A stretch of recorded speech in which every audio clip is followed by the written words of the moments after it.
नमस्कार विद्यार्थी मित्रांनो,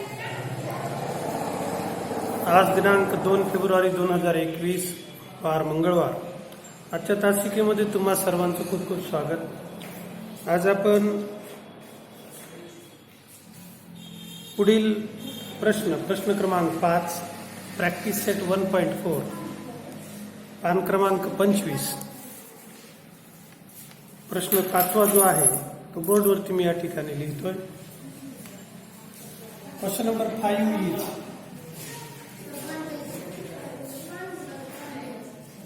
पाचवा प्रश्न है areas of two similar triangle.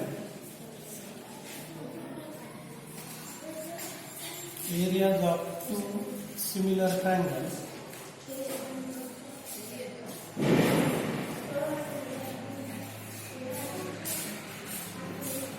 area of two similar triangles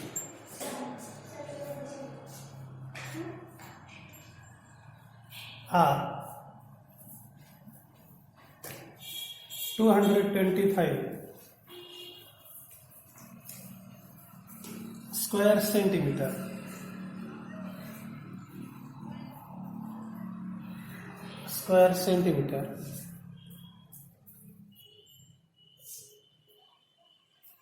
and 81 square centimeter. Next one, that is, if a side of one smaller triangle is 12 centimeter, then find the corresponding side of the bigger triangle. I am going out to read the question again, and the question is, areas of two similar triangles are 225 square centimeter and 81 square centimeter. If a side of the smaller triangle is 12 centimeter, then find corresponding side of the bigger triangle. For the non-semi student, the question can be transferred, or as we can say translated in Marathi as like दोन समरूप त्रिकोणांची क्षेत्रफळे 225 चौरस centimetre आणि 81 चौरस centimetre आहे. जर त्यापैकी लहान त्रिकोणाची बाजू 12 सेंटीमीटर असेल तर मोठ्या त्रिकोणाची बाजू काढा. तर विद्यार्थी मित्रांनो, आता या प्रकरणातील सर्व प्रमेय त्याचबरोबर सर्व गुणधर्म याचा आपण अभ्यास केलेला आहे. आणि हा जो अभ्यास आहे प्रॅक्टिस सेट 1.4, तर हा साधारणपणे it is depending upon the ratio of areas of two similar triangle, म्हणजे दोन समरूप त्रिकोणांच्या क्षेत्रफळांच्या गुणोत्तरावर आधारित the problems that is depending on these two, that is depending upon the property of ratio of areas of two similar triangle, and that we are studying. The property is so simple. The ratio of area of two similar triangle is equal to square of the ratio of their respective sides. मराठीमधून हा गुणधर्म आपल्याला म्हणता येईल, कोणत्याही दोन समरूप त्रिकोणांच्या क्षेत्रफळांचे गुणोत्तर हे त्यांच्या संगत बाजूंच्या वर्गांच्या प्रमाणात असते. आता या प्रश्नामध्ये आपल्याला जे आहे तर इथं दोन त्रिकोणांचे क्षेत्रफळ दिलेलं आहे. तर भूमितीचा प्रश्न म्हणून सर्वसाधारणपणे प्रश्न सोडवताना नेहमी लक्षात ठेवा की त्या ठिकाणी तुम्हाला आकृती काढायची. इथं आकृती दिलेली नाही तरी देखील मग आपण आकृती काढून घेऊया. समजा पहिला त्रिकोण जो मोठा आहे दिलेला तो त्रिकोण आहे ABC. त्याचं क्षेत्रफळ दिलेलं आहे 225 स्क्वेअर सेंटीमीटर, 225 स्क्वेअर सेंटीमीटर. आणि दुसरा आहे लहान त्रिकोण, तर समजा त्या त्रिकोणाला नाव देऊया आपण PQR, आणि या त्रिकोणाचं क्षेत्रफळ आहे 81 स्क्वेअर सेंटीमीटर. आता या दोन त्रिकोणांच्या क्षेत्रफळांच्या संदर्भामध्ये दोन्ही त्रिकोणांचे क्षेत्रफळ आपण दिले याच्या संदर्भामध्ये सांगितलंय, given that these two triangles are similar, हे दोनही त्रिकोण काय आहेत, समरूप आहेत. Therefore, let triangle ABC similar to triangle PQR. It is given. मराठीतून त्याला म्हणतात पक्ष. हे आपल्याला ही माहिती पक्षामध्ये दिलेली आहे किंवा प्रश्नामध्ये दिलेली आहे. आता त्या ठिकाणी ते मावत नाही म्हणून मी पुसून पुन्हा एकदा इकडे खाली लिहितोय. तर प्रश्नात आपल्याला दिलेलं आहे त्रिकोण ABC, triangle ABC is similar to triangle PQR. This one is given in Marathi. You can write पक्ष. दोन्ही माध्यमातील मुलांना एकाच व्हिडिओतून मार्गदर्शन करायचं आहे आणि म्हणून मित्रांनो या प्रकरणाचे किंवा भूमितीचे आता इथून सुरुवात केली. इंग्रजी म्हणजे सेमी आणि मराठी नॉन सेमी अशा पद्धतीने दोनही माध्यमातील विद्यार्थ्यांना मार्गदर्शन व्हावं म्हणून मराठी आणि इंग्रजीतून एकदाच मी या ठिकाणी तुम्हाला समजावून सांगण्याचा प्रयत्न करतोय. So given that these two triangles are similar and we know that by the property of areas of two similar triangles, since by the property of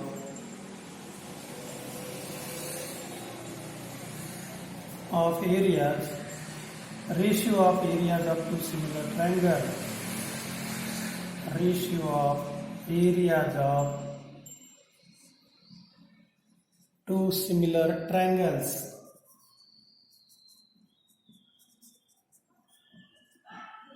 we have मराठीतून लिहायचं समरूप त्रिकोणांच्या क्षेत्रफळांच्या गुणधर्मानुसार. मग आता काय आहे तर वरची बाजू मी या ठिकाणी पुसून टाकतोय आणि वर लिहितोय. लक्ष द्या, दोन्ही त्रिकोण समरूप असतील तर मग त्यांच्या बाजू प्रमाणात असतात आणि म्हणून मग therefore area of triangle ABC divided by area of triangle PQR, ABC भागिले PQR या दोन त्रिकोणांचं क्षेत्रफळाचं गुणोत्तर आणि त्यावरून आपल्याला लहान त्रिकोणाची काय if a side of smaller triangle is 12 then find the corresponding side of the bigger triangle. In this particular question the area of bigger triangle will have sides bigger comparative to the area of smaller triangle. म्हणून हे लक्षात घ्यायचं मित्रांनो की आता मग मोठ्या त्रिकोणाची बाजू कशी ठरवायची, लहान त्रिकोणाची बाजू कशी ठरवायची. तर ज्याचं क्षेत्रफळ जास्त त्याची बाजू निश्चित मोठी असेल आणि ज्याचे क्षेत्रफळ कमी त्याची बाजू लहान असेल अशी एक आयडिया करायची. पण आता बघूया या ठिकाणी AB square by PQ square therefore 225 by 81 is equal to AB square. In numerator the area is 81, therefore we have to put the side of smaller triangle that is 12. Side किती दिलेली त्या ठिकाणी त्याची 12. If the side of the smaller triangle is 12 centimeter then find the corresponding side of the bigger triangle. मग मोठ्या त्रिकोणाची आपल्याला बाजू काढायची आहे 12 स्क्वेअर. नाव आता हे तुम्ही लिहून घेतलेलं असेल म्हणून हे खालचं पुसून टाकतोय आणि त्या ठिकाणी मग आपल्याला पुढे उत्तर लिहिता येईल. तर मग आता taking square root of both side, दोन्ही बाजूचं काय करायचं वर्गमूळ काढून घ्यायचं. Taking square root of both sides, दोन्ही बाजूचं वर्गमूळ काढून घेतलं. 225चं वर्गमूळ 15, 81चं वर्गमूळ 9, ABच्या वर्गाचं वर्गमूळ AB, 12चं वर्गमूळ 12 आणि मग मित्रांनो तिरपा गुणाकार केला. 15 गुणिले 12 भागिले 9 बरोबर AB. Taking cross multiplication we have 15 into 12 divided by 9. Then you can perform division as your choice. तुमच्या पद्धतीने तुम्ही इथं भागाकार करू शकता. इफ यू डिवाइड बाय 3 ने जर भाग दिला, शक्यतो या ठिकाणी काय करायचं या दोघांचा गुणाकार करून घ्यायचा नाही कारण गुणाकार करून संख्या मोठी होते म्हणून लहानच ठेवायची संख्या आणि मग 3च्या आपल्या गरिबीच्या पाड्याने भाग दिला. 3 त्रिक 9, 3 5 15, 3 1 3, 3 चौक 12 एकदम इझी. आणि म्हणून मग therefore AB is equal to किती 5 गुणिले 4 बरोबर 5 चौक किती होतात 20. म्हणून मग मोठ्या त्रिकोणाची तीच बाजू काय असेल 20. Therefore the length of side of bigger triangle is 20. मोठ्या त्रिकोणाची बाजू असेल 20. आशा करतो सर्वांना या प्रश्नाचं विश्लेषण समजलं असेलच. अतिशय सोपा असा हा प्रश्न आहे. मी तुम्हाला तो सर्वांना लक्षात आला असेल असं गृहीत धरतो. तर उत्तर लिहून घ्या मित्रांनो व्यवस्थित. आता यातील 6वा प्रश्न आपल्याला आता सोडवायचा आहे. सर्वांनी लिहून घेतला असेलच. एक ना एक प्रश्न या मनू मॅथ्स या माझ्या चॅनलवरती मी तुम्हाला समजावून दिलेला आहे. प्रत्येक प्रश्न भूमितीचा हा वेगळ्या पद्धतीने सोडवायचा असतो. साधारणपणे शालेय स्तरावरती माझ्या अनुभवातून बऱ्याचशा विद्यार्थ्यांना म्हणजे 90% विद्यार्थ्यांना भूमिती हा विषय अवघड जातो. त्याला कारण प्रॉपरली गुणधर्म पाठ न करणे असंही कदाचित असू शकेल, किंवा ग्रामीण भागातील शाळांमधून भूमिती तशा पद्धतीने शिक्षक सिरियसली शिकवतही नसतील. तरी परंतु मग मित्रांनो, तुम्हाला सर्वांना परिपूर्ण यथायोग्य मार्गदर्शन व्हावं या उद्देशाने या चॅनलद्वारे मी वर्ग 10वी तर समृद्धता हे प्रकरण तुम्हाला समजावून देत आहे. आतापर्यंत सर्व गणित झालेत. आता याच्यातील अभ्यास मधील 2 गणितं आणि नंतर प्रॉब्लेम सेट आहे. प्रॉब्लेम सेटमध्ये दिलेली एक ना एक गणित तुम्हाला पूर्णपणे या ठिकाणी या चॅनलच्या माध्यमातून समजावून देण्यात येतील. तर यासाठी मित्रांनो, तुम्ही ह्या चॅनलला लाईक आणि सबस्क्राईब करणं अत्यंत जरुरीचं आहे. त्याचबरोबर तुमच्या काही प्रतिक्रिया असतील तर त्याही टाईप करून तुम्ही आम्हाला कमेंट बॉक्समध्ये लिहून कळवू शकता. जेणेकरून आमच्याकडून काही चुकत असेल किंवा अजून काही तुम्हाला सुचवायचं असेल तर त्यानुसार आम्हाला पुढच्या व्हिडिओमध्ये तशी तुमची सूचना ग्राह्य धरून तसा बदल आम्हाला करता येईल. तर म्हणून मित्रांनो, तुमच्या सूचनेचंही आम्ही स्वागत करू आणि निश्चितच आम्ही तुमच्या सूचनांची वाट पाहत आहोत. तर चला, आता या प्रश्नाचं उत्तर तुम्हाला सर्वांना समजलेलं आहे. आता आपण प्रश्न क्रमांक 6 घेऊया. 6वा प्रश्न आहे, त्रिकोण ABC, triangle ABC and triangle DEF are equilateral triangles. समरूप त्रिकोण दिलेले. Equilateral triangles, the ratio is given. Area of triangle ABC is to area of triangle DEF is equal to 1:2 and AB is equal to 4. Find D, and we know that as usual all equilateral triangles are similar to each other. So I am going to write answer here directly. Question number 6, practice set 1.4, and we have given triangle ABC similar to triangle DEF. Reason is since equilateral triangle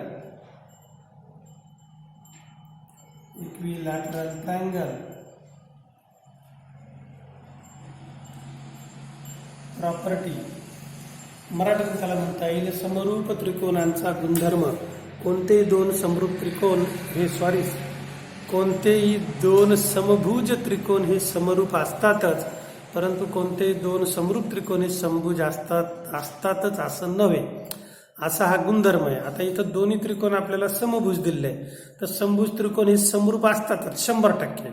हा त्याचा गुणधर्म आहे. म्हणून मग काय केलं आपण, की या ठिकाणी हे दोन्ही त्रिकोण समरूप दाखवले.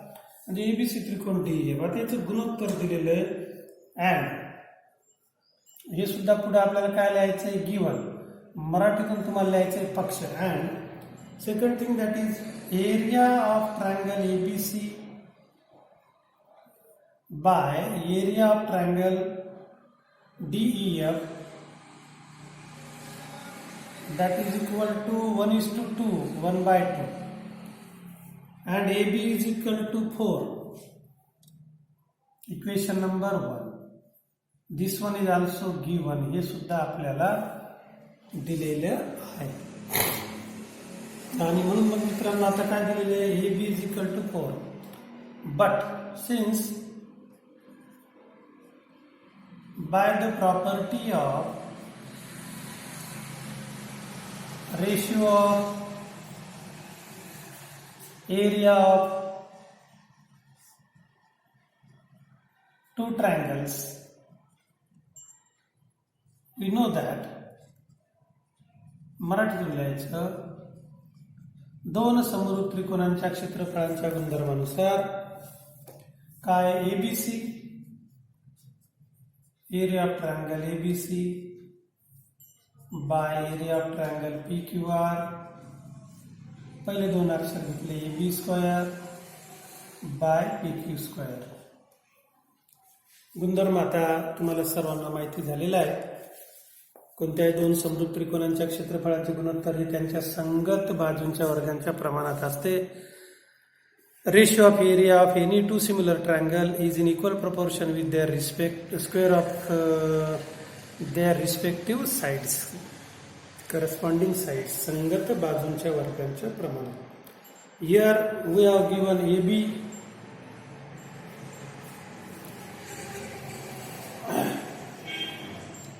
The triangle in denominator, that is DEF, and we have to find out DE square, means D. So AB is given. I am going to erase the above portion of the board. So I will get some space here. So my dear friend, you have to write this. हे तुम्ही लिहून घेतलं आहे असं समजून मी आता वरचं पुसून टाकतोय. आणि in this question we have given AB and we have to find out D. Question number 6 from practice set 1.4. So let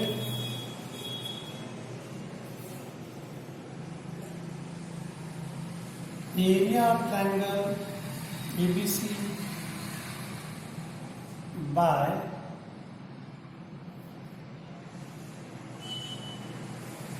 area of triangle DEF is equal to AB square means 4 square divided by DE square.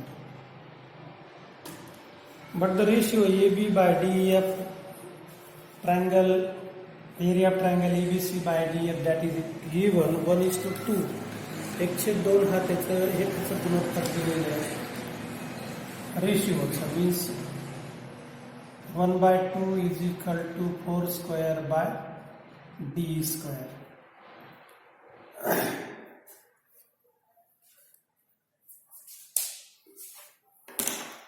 तर दिलेलं गुणोत्तर आपण या ठिकाणी लिहून घेतलेलं आहे.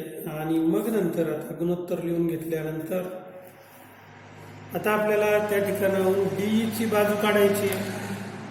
मग डीईची बाजू काढण्यासाठी तिरपा गुणाकार केला, taking cross multiplication. DE square is equal to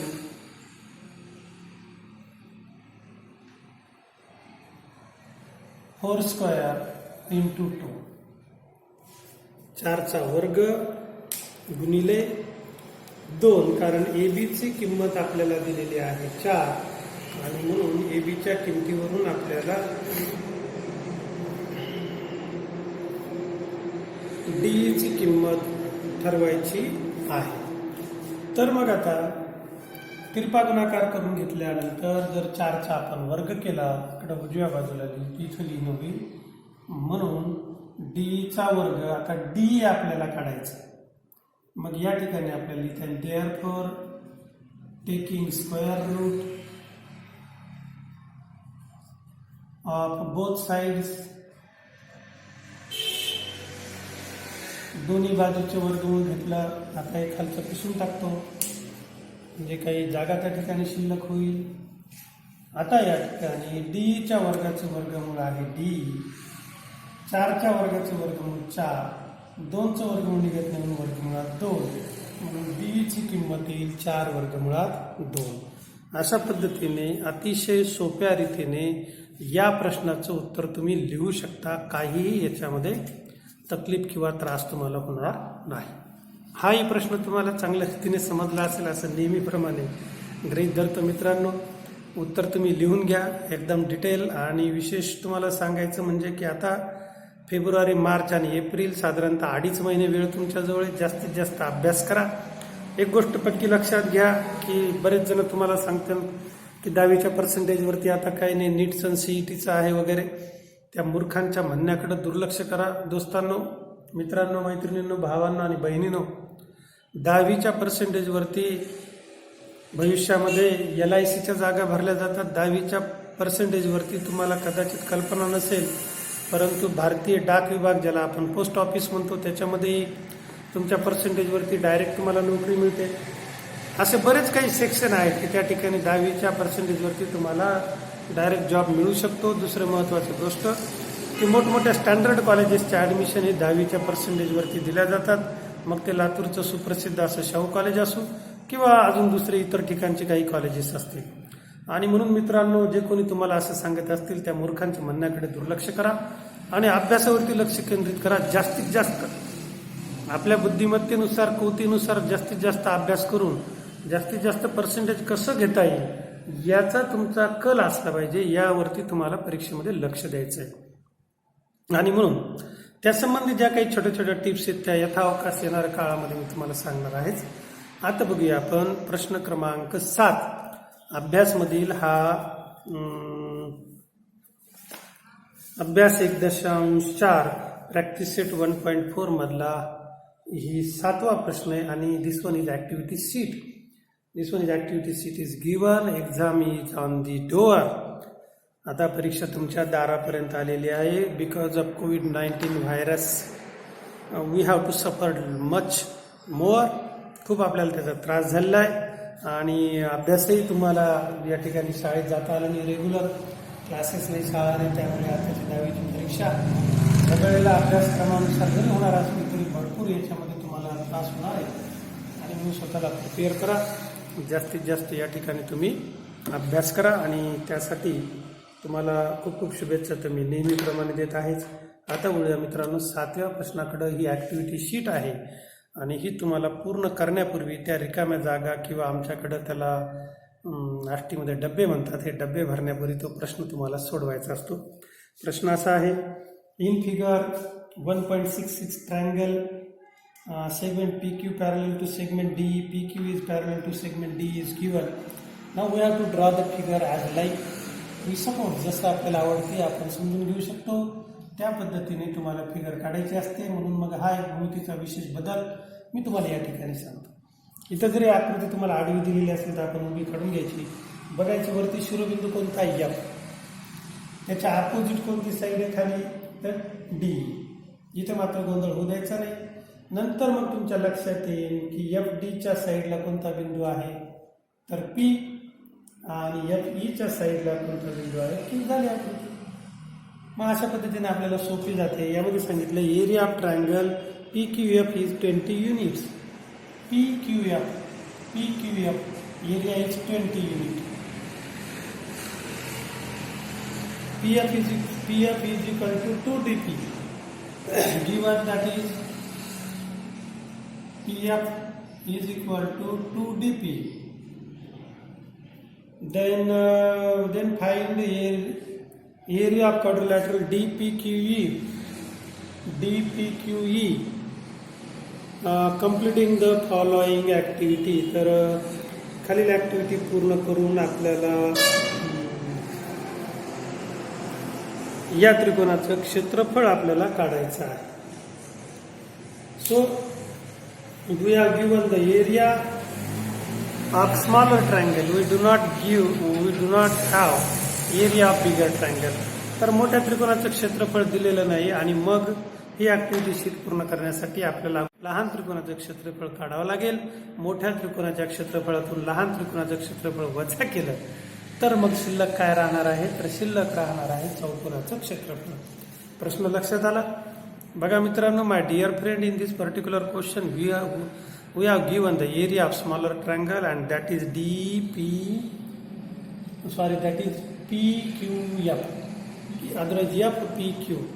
Area is 20 unit is given and we have given side the ratio that is 2:1 PF by DP. PF is equal to PF is double that of DP.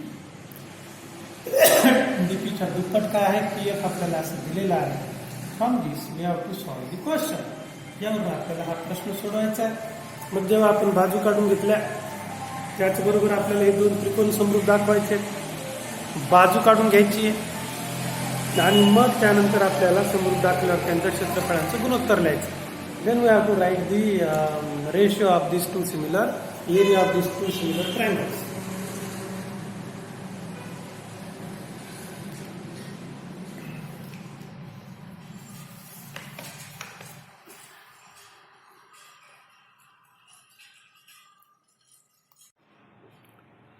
तर आता मित्रांनो, सुरुवातीला आपण जी बाजू दिलेली तिथून सुरुवात करूया.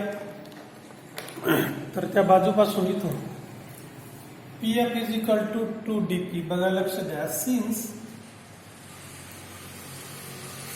F dash P dash D. P हा बिंदू F आणि D च्या दरम्यान आहे. P is in between D and F. Therefore, FP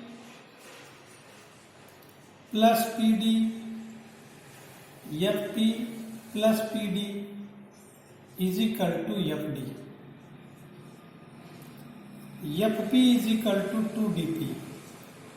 2dp plus dp, PD means dp, is equal to FD. Therefore, we have FD is equal to FD is equal to 3dp.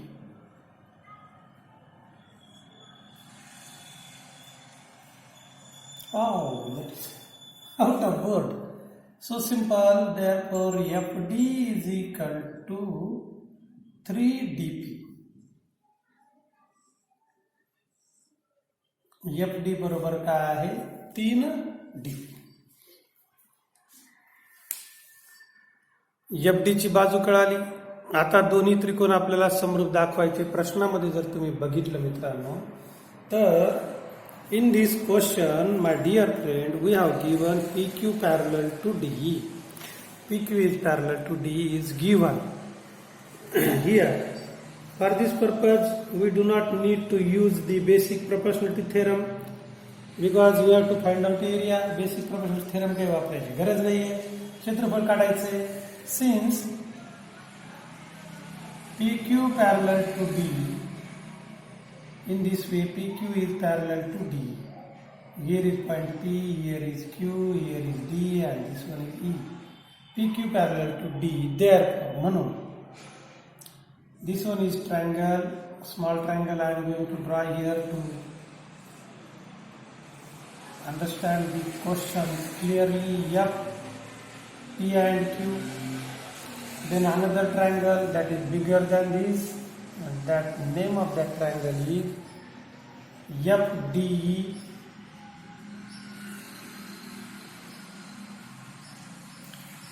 Then by the figure you know this one is corresponding angle. याला आपण समांतर संगत कोन असं म्हणतो मराठीतून. In English that is known as corresponding angle. Definition is so simple. When two parallel lines are intercepted by a transversal, then the angle made at same side are congruent and that angles are known as corresponding angles. जेव्हा दोन समांतर रेषांना एका छेदिकेने छेदल्या जातं किंवा जेव्हा दोन समांतर रेषांना एक छेदिका छेदते तेव्हा छेदिकेच्या एकाच अंगास व एकाच बाजूस होणाऱ्या कोनांना संगत कोन असे म्हणतात आणि ते एकरूप असतात. आणि म्हणून हे दोन कोन एकरूप आहे. म्हणजे पी कोन हा कशाला एकरूप आहे? डी ला एकरूप. तर ते आपण या ठिकाणी लिहूया. Angle FPQ congruent to angle FDE. Reason is corresponding angle test. Corresponding angles test. CAT मराठीतून त्याला लिहायचं संगत कोन कसोटी. हा एक त्रिकोण झाला. आता इकडची बाजू पुसून टाकतोय.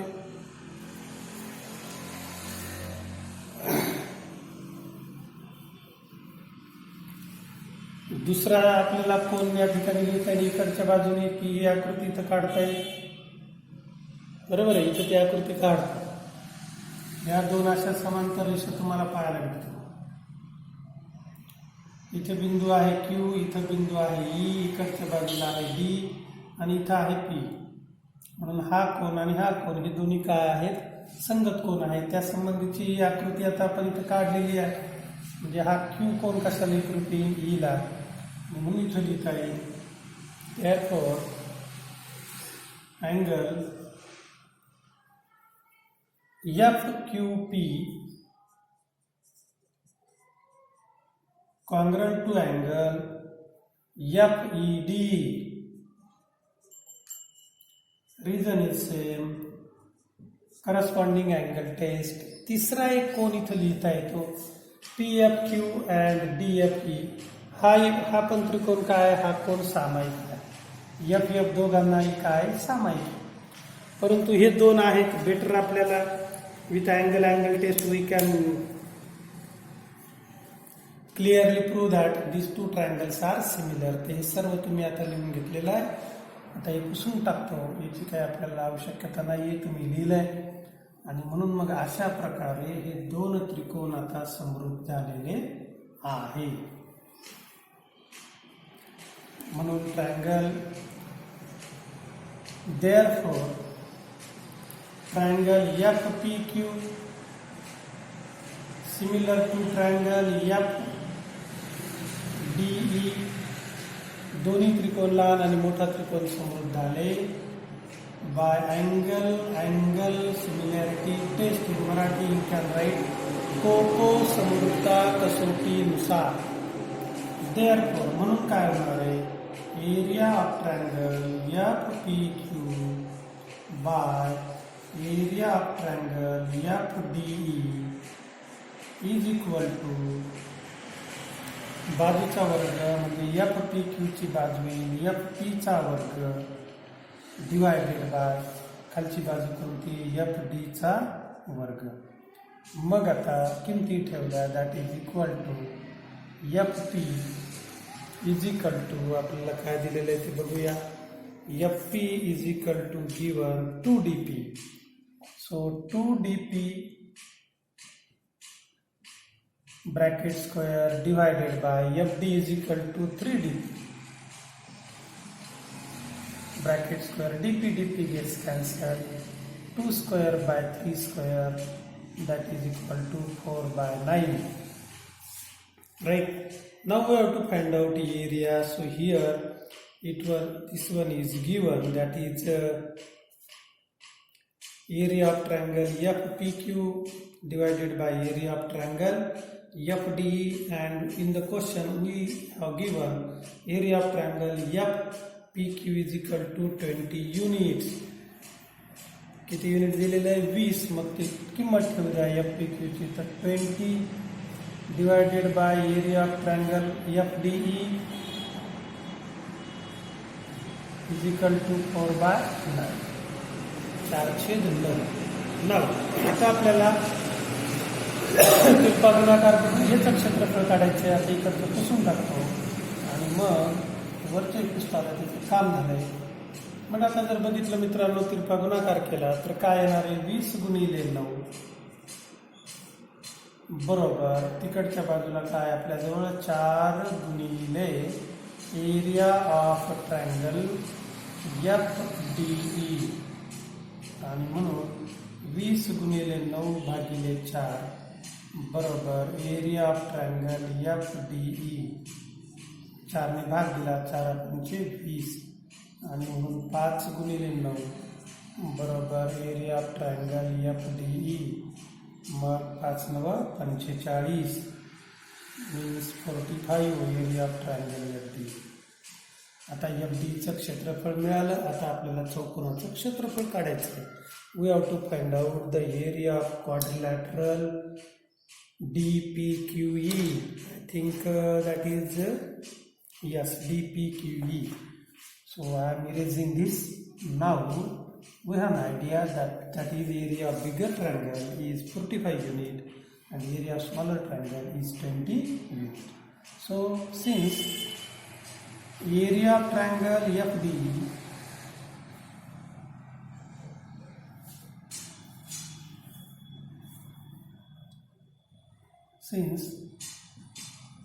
area of triangle FDE is equal to area of triangle FPQ plus area of quadrilateral DPQE. So FD is equal to 45. Area of triangle FPQ is equal to 20 plus area of square DPQE. So therefore 45 minus 20 is equal to 25. That is area of quadrilateral DPQE. So final answer is therefore area of quadrilateral DPQE is equal to 25 units. अशा पद्धतीने हे तुम्हाला सोडवून घ्यायचं आहे. You have to solve first the given question. दिलेला प्रश्न तुम्हाला अगोदर सोडवून घ्यायचा आहे मित्रांनो आणि मैत्रिणींनो, भावांनो आणि बहिणींनो. आणि मग त्यानंतर ऍक्टिव्हिटी शीट तुम्हाला भरायची असते. असा त्याचा नियम आहे बोर्डाच्या प्रश्नपत्रिका म्हणजे उत्तरपत्रिका लिहिताना. तर हा तुम्हाला सर्वांना लक्षात आलेला असेल प्रश्न. याचं उत्तर तुम्हाला सर्वांना व्यवस्थितरित्या समजलं असेल अशी आशा व्यक्त करतो. या पुढील भागात समृद्धीचे तसेच बरेच या प्रकरणाचे 10-12 भाग पूर्ण केलेले आहेत मित्रांनो. या पुढील भागामध्ये आपण प्रॉब्लेम सेट 1 मध्ये जे तुम्हाला क्वेश्चन दिलेले आहे, पहिला MCQचा क्वेश्चन आहे, तोही प्रश्न 1 बाय 1 आपण पुढच्या भागामध्ये म्हणजे उद्याच्या भागामध्ये सोडून घेऊया. आणि एकंदरीत दिलेली पुढची सर्वच प्रश्न याचप्रमाणे मी तुम्हाला सर्व ॲक्युरेट व्यवस्थित समजावून देईन. सांगायचं महत्त्वाचं म्हणजे की 2.5 महिन्याचा कालावधी राहिला आहे. आपल्या अभ्यासाचं नियोजन करा. मगाशी सांगितल्याप्रमाणे अशा काही मूर्खांकडे लक्ष देऊ नका जे तुम्हाला डिस्करेज करत असतात, टोमणे मारत राहतात अभ्यास करत असताना. तर या नालायक लोकांकडे लक्ष न देता, त्यांचं न ऐकता आपला संपूर्ण फोकस, आपलं संपूर्ण लक्ष आपल्या अभ्यासावरती केंद्रित करा. परीक्षा जवळ आली तसतसं आपल्याला सगळ्याच अभ्यास करावा वाटतो आणि त्याचा खूप लोड किंवा मानसिक ताण येतो. तर तसं न करता एकदम शांतचित्ताने जो समोर विषय तुम्ही निवडलेला आहे तुमच्या सवयीप्रमाणे तुम्ही टाइम टेबल तयार करा. विशेष महत्त्वाचं म्हणजे महाराष्ट्रात सांगू शकत नाही, परंतु मराठवाड्याच्या आमच्या ग्रामीण भागामध्ये वर्ग 10वीच्या परीक्षा म्हणजे एक प्रकारचा उत्साह असतो. सगळ्यात शाळेतील सर्व कर्मचारी, त्यानंतर नेमलेले पोलीस बंधू, त्यानंतर होमगार्ड बंधू असे सर्वच जण परीक्षेमध्ये ह्या सिस्टीममध्ये सडलेल्या या सिस्टीममध्ये काम करतात. कोणीही कॉपीला रोध करत नाही. ग्रामीण भागामध्ये परीक्षा जर बघितल्या 10वी आणि 12वीच्या परीक्षा या बोर्डाच्या परीक्षा म्हणजे नुसता फार्स चालला आहे. फक्त कागदोपत्री शिक्षक लोक परीक्षा घेतात, त्यांचं काम पूर्ण करतात. परीक्षा म्हणजे नुसते वर्गपाठासारखं मुलं मुली गाईडमधून पाहून लिहितात. आणि गेल्या 20 वर्षापासून तर दरवर्षी आमच्या सेंटरवरती 700 ते 800 मुलं 10वीची परीक्षा देतात आणि त्याच्यातून खूप झालं तर 12वी नंतर 10 ते 12 मुलं शिकू शकतात. बाकीचे सगळेजण शिक्षणातून बाद होतात. त्यानंतर पुढे ते first year, second year, third इयरला ऍडमिशन घेतात. त्याही ठिकाणी कॉलेज नाही, पिरियड नाही, काही नाही. म्हणजे असा सगळा बोगस कारभार सगळीकडे चालू असताना आपल्याला दिसतो. आपली ताकद कमी पडते म्हणून आपण याविरुद्ध आवाज उठवू शकत नाही आणि उठवला तरी त्या आवाजाची कोणी दखलही घेत नाही. आणि म्हणून मित्रांनो, या सडलेल्या सिस्टीममधून जर आपल्याला पुढे जायचं असेल तर त्यासाठी एकमेव पर्याय आहे आणि तो पर्याय म्हणजे आपण आपलं सत्व सोडायचं नाही, कॉपी कधीही करायची नाही. लक्षात ठेवा, जे देह करी जे काही आत्मा भोगितो रे नंतर, जैसे ज्याचे कर्म तैसे फळ देतो रे ईश्वर. आणि म्हणून मी तुम्हाला वारंवार सांगेल की बाबा हो, ज्यांनी कॉप्या करून 10वी 12वी काढली असे काही मुलं आहे पुढे आयुष्यामध्ये नोकरीसाठी त्यांना प्रचंड संघर्ष करावा लागला. ज्ञान ही अत्यंत महत्त्वाची प्रक्रिया आहे. ज्ञान ही सुख, शांती आणि समाधानाची प्रक्रिया आहे. आणि म्हणून ही प्रक्रिया कठीणातल्या कठीण प्रयासाने आपल्याला प्राप्त करायची असते. पाहून तुम्ही उत्तर लिहिलं, तुम्हाला नॉलेज काही नसतं, नुसते मार्क मेमोवरती मार्क पडतात, बाकी ते मार्क आयुष्यभर तुम्हाला कुठंही उपयोगी पडत नाहीत. आणि म्हणून कष्टाने मिळवलेला एक मार्क अतिशय महत्त्वाचा असतो. अशीच मुलं पुढे जातात हे मी माझ्या 50 वर्षाच्या अनुभवावरून तुम्हाला सांगतो. आणि म्हणून आपल्या डोक्यातून कॉपी करायचा विचार काढून टाका. बिलकुल कॉपी न करता जे पडतील ते आपले मर्मर करा, कष्ट करा, अभ्यास करा, आपलं लक्ष विचलित होऊ देऊ नका. ही त्रिसूत्री किंवा हे सूत्र जर तुम्ही लक्षात ठेवले तर निश्चितच तुम्ही जीवनात यशस्वी होणार आहे. येणाऱ्या 10वीच्या परीक्षेसाठी आजच्या या तासिकेतून तुम्हाला सर्व उत्तम, सर्वोत्तम, सर्वोत्कृष्ट अशा शुभेच्छा मी देतो. त्याचबरोबर तुम्हाला अभ्यास करण्यासाठी शुभेच्छा देतो. मित्रांनो आणि मैत्रिणींनो, अभ्यास करा. बीजगणितचे व्हिडिओ लवकरच तयार करू. आता एक प्रकरण जसा वेळ मिळेल तसं मी घेण्याचा प्रयत्न करतोय. अतिशय सोप्या पद्धतीने प्रश्न तुम्हाला समजावून सांगायचाही प्रयत्न करतोय.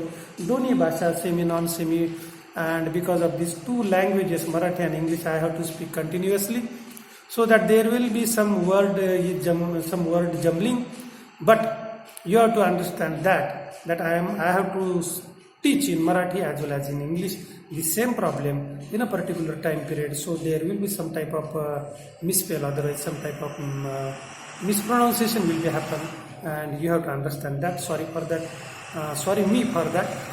but I'm try to give you my best 100%, 101% best to you. So wish you all the best and best of luck from bottom of my heart. And now at the end, I am requesting you that please like and share this channel and give the information and share the link of this channel to your friends. धन्यवाद.